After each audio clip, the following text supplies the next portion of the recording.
हाय बच्चों, Krishna public study में आपका स्वागत है। आज हम स्टैंडर्ड 6 એટલે ધોરણ 6 उसमें हिंदी सब्जेक्ट है। પાઠનું નામ છે રાજા કા હિસ્સા એટલે રાજાનો ભાગ। તો આપણે આ પાઠનું ભાષાંતર હું તમને સમજાવીશ। તો જુઓ, રાજા ભોજ બડે પ્રજા वात्सल्य थे એટલે જે રાજા ભોજ હતા એ પ્રજા પ્રેમી હતા। वे स्वयं राज्य में घूम घूम कर प्रजा की कठिनाई को देखा करते और उन्हें यथासंभव दूर किया करते। यानी જે રાજા છે એ પોતે જ જાતે જઈને બધી પ્રજાની જે સમસ્યાઓ છે એને જોતા અને એને સંભવ થાય ત્યાં સુધી દૂર કરવાનો પોતાની મેળે दूर करता। तो एक दिन राजा अपनी रानी के साथ रथ पर सवार होकर राजा का भ्रमण कर रहे थे। એટલે એક દિવસ શું થયું, રાજા પોતાની રાણી સાથે સવાર થઈને રાજ્યનું એટલે જે રાજ્ય હોય નગરનો જે રાજ્ય હોય નગરમાં નહીં આપણે જેમ કે ગાર્ડન હોય તો ગાર્ડનનું ચક્કર મારી એવી રીતે ભ્રમણ કરતા હતા। वे राजधानी से बहुत दूर निकले यानी જે राजधानी હતી એનાથી બહુ दूर निकली गया, આગળ નીકળી ગયા। उन्होंने देखा कि एक खेत में एक किसान हल जोत रहा है। એટલે એમને જોયું કે એક ખેતરમાં એક જે ખેડૂત છે એ પોતાનું હળ જોત એની ખેત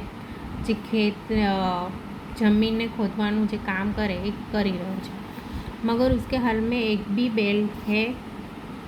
बैल है। दूसरे बैल के स्थान पर उसकी स्त्री हल खींच रही है। પણ એ શું કરે છે, એનો જે હળ એને યાની જે માટીને ખોદવાનો જે હળ આવે એમાં એક જ બળદ છે અને બીજું બળદ નથી। બળદની જગ્યાએ શું છે, એની પત્ની છે જે હળ ખેંચવામાં મદદ કરે છે। राजा भोज ने रथ को रोका और किसान के पास जाकर कहा એટલે રાજાએ રથ રોક્યો અને ખેડૂત પાસે ગયો।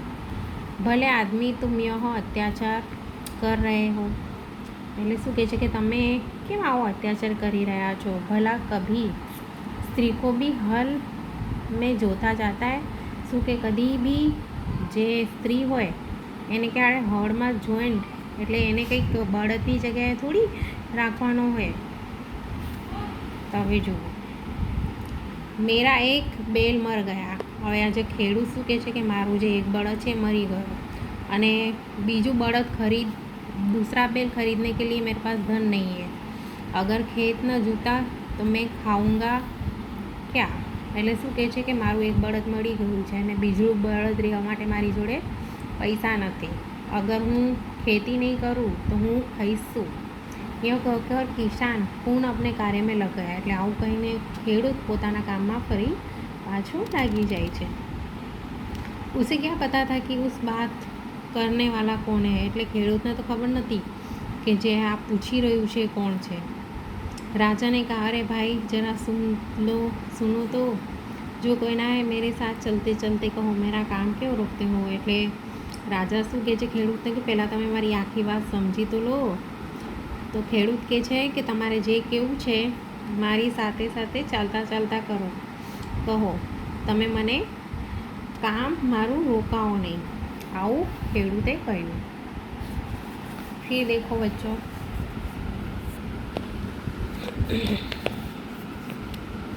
राजा भोज उसके साथ चलने लगे।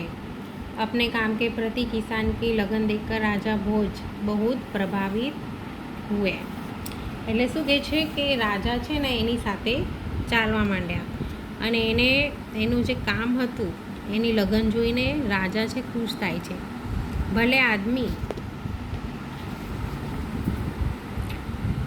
इस प्रकार तुम्हारी पत्नी थक जाएगी और थकावट की वजह से कोई दूसरा कार्य भी नहीं कर सकी। શું કહે છે આવી રીતે તમે કામ કરાવશો તો તમારી પત્ની છે એ થાકી જશે અને પછી બીજું કોઈ કાર્ય નહીં કરી શકે। કિસાન બોલા તો फिर तुम ही बताओ मैं क्या करूँ। તો કિસાન શું કહે છે કે હવે તમે જ કહો હું શું કરું।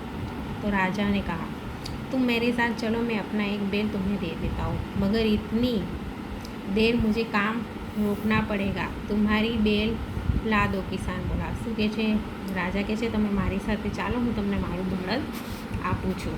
તો શું કહે છે કે ત્યાં સુધી તો મારું કામ રોકાઈ જશે. એક કામ કરો, તમે પહેલાં બળદ લઈ આવો. આવું કિસ્સા ખેડૂતે કહ્યું.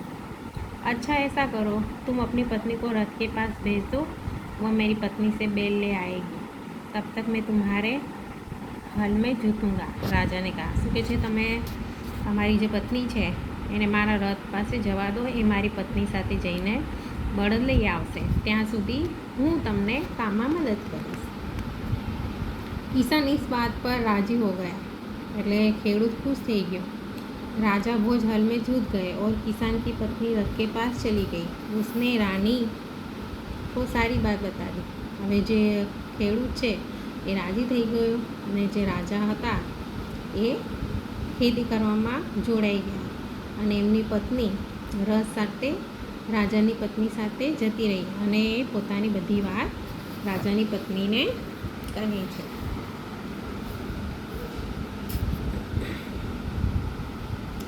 रानी ने पूरी बात सुनकर कहा, तुम्हारे बैल तो कमज़ोर होगा, वो हमारे बैल का साथ नहीं दे सकेगा, इसलिए तुम दोनों ही बैल ले जाओ. એટલે શું કહે છે, તારું જે બળદ છે એ મારા બળદ કરતાં કમજોર હશે, તો એ મારા બળદનો જેવી શક્તિ નહીં ધરાવે, એટલે એ નહીં કામમાં આવે. એટલે કામ કર, તું મારા બંને બળદ લઈ જા. કિસાન की पत्नी दोनों बैल लाकर खेत में पहुंची. એટલે કિસાનની જે પત્ની છે બંને બળદ લઈને આવે છે અને ખેતરમાં આવે છે. કિસાન બહુ પ્રસન્ન, આજે ખેડૂત છે ખૂબ ખુશ થાય છે. राजा भोज ने कहा, अगर कभी कोई दिक्कत हो तो मेरे पास आना, कहकर राजा भोज ने उसे अपना परिचय दिया. किसान बहुत शर्मिंदा हुआ. હવે પછી એવું કીધું રાજાએ, અગર તને કોઈ પ્રોબ્લેમ હોય તો તું મારી પાસે આવજે. એવું કહીને રાજાએ ખેડૂતને કીધું કે હું પોતે એક રાજા છું અને પોતાનો પરિચય આપું. ત્યારે જે કિસાન છે એ શરમથી પાણી થઈ જાય છે અને શરમ આવે છે કે મેં રાજાને આવી રીતે વાત કરી, મારી જોડે ચાલવા માટે કહ્યું.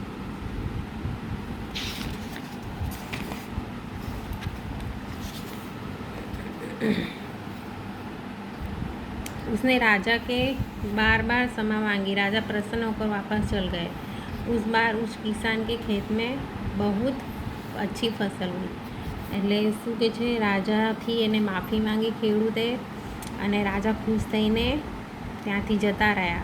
અને એ વર્ષે આ જે ખેડૂત છે એના ખેતરમાં બહુ સારી फसल थी. उसके आश्चर्य का ठिकाना न रहा जब उसने देखा कि खेत के जितने हिस्से को राजा भोज ने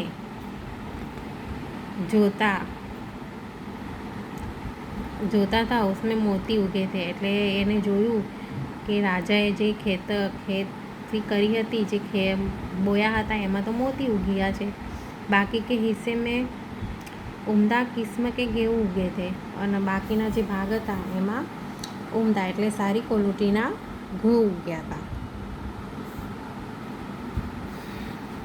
કિસાન ને સારે મોતી इकट्ठे किए और राजा भोज के पास जाए. એટલે એને બધા મોતી ભેગા કર્યા અને રાજા પાસે ગયો.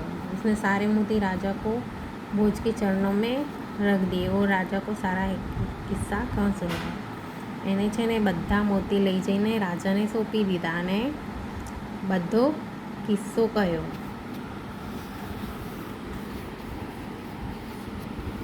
જુઓ આ ચિત્રમાં એ મોતીની થાળ લઈને આવે છે, રાજા પાસે જાય છે અને બધું વાતચીત કરે છે. तो राजा ने कहा, ये मोती तुम्हारे खेत में उगे हैं, इन पर तुम्हारा हक है, इन्हें तुम्हें अपने અધિકાર में रखो. એટલે રાજા શું કહે છે, આ તારા મોતી છે અને તારા ખેતરમાં ઉગ્યા છે, એટલે તું એને તારી પાસે રાખ.